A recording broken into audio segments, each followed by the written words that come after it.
నెల్లూరు జిల్లా సర్వేపల్లి నియోజకవర్గం జనసేన పార్టీ సమన్వయకర్త బొబ్బేపల్లి సురేష్ నాయుడు, ఏఎంసీ డైరెక్టర్ గుమ్మినేని వాణి భవానీ నాయుడు ముత్తుకూరు మండలం కృష్ణపట్నం పరిసర ప్రాంతాల్లో ఆక్రమణకు గురి అవుతున్న సిఆర్జెడ్ భూముల పరిశీలించారు. ఈ సందర్భంగా ఆయన మాట్లాడుతూ పర్యావరణ పరిరక్షణలో భాగంగా మడ అడవులను పరిరక్షించేందుకు ప్రభుత్వం తీసుకున్న చర్యలను భాగంగా సముద్రానికి కూతవేటు దూరంలో కొందరు దురాక్రమణదారులు రొయ్యల చెరువులు నిర్మించేందుకు సమాయత్తం అవుతున్నారని తెలుసుకొని అక్రమాలకు గురి కాకుండా స్థానిక ఎమ్మెల్యే సోమిరెడ్డి చంద్రమోహన్ రెడ్డి దృష్టికి తీసుకువెళ్లి ఈ తీర ప్రాంతాన్ని కాపాడుకునేందుకు కృషి చేస్తామని అన్నారు.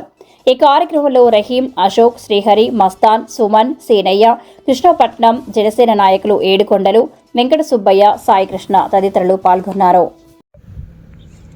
అందరికీ నమస్కారం. ప్రస్తుతం ముత్తుకూరు మండలం కృష్ణపట్నం పోర్ట్ బంగాళాఖాతంకి దగ్గర చెరువులో ఉన్నాం. ఇదే ఆ ఎగురుతున్న జెండా సిఆర్జెడ్ వాళ్ళు నాటిన జెండా. అంటే ఈ జెండా దాకా సముద్రానికి సంబంధించినది కాబట్టి ఎవరు కూడా ఇక్కడ కార్యకలాపాలు చేయకుండా 1986లోనే భారత ప్రభుత్వం సిఆర్జెడ్ చట్టాన్ని తీసుకొచ్చి 500 మీటర్ల వరకు కూడా ఎక్కడా కూడా ఆక్రమణలు చేయడం కానీ ఇతరితర కార్యకలాపాలు చేయకుండా జీవోని తీసుకురావడం జరిగింది.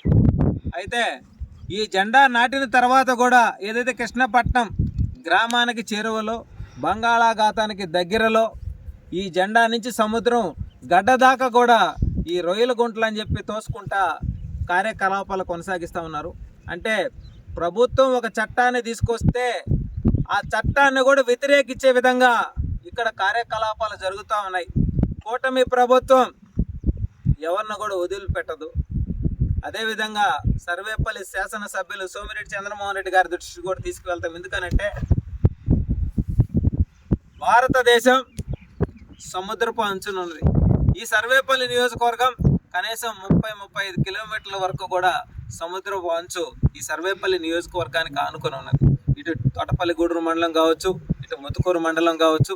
అయితే ఏదైనా సునామీ ఉధృతాలు వచ్చినప్పుడు ఆ సముద్రము గ్రామాలను తుడిచిపెట్టుకొని పోకుండా దానికి తగినటువంటి ఆ కట్ట నిర్మాణం కావచ్చు, మడ అడవులను కావచ్చు, పర్యావరణాన్ని కావచ్చు, ఇవన్నిటిని కూడా కాపాడుకోవాల్సిన బాధ్యత మనందరి మీద ఉంది. బాధ్యతగా మనందరి మీద ఉంది. ఒక పార్టీ ఒక వ్యక్తి కాదు, మనందరి మీద ఉంది. ఈ విషయాన్ని గుర్తుపెట్టుకోవాలా. అదేవిధంగా అధికార యంత్రాంగం కూడా మత్తులో నుంచి బయటికి రావాలా. గత 5 ఏళ్ళు చేసినటువంటి పనులు ఆ నిద్రావస్థ కూటమి ప్రభుత్వంలో ఉండకూడదు.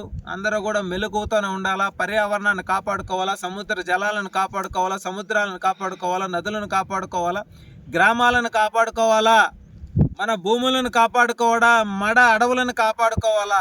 ఇది అందరి బాధ్యత. కాబట్టి ఈ విషయాన్ని అంత తేలిగ్గా వదిలిపరిచే ప్రసక్తే ఉండదు.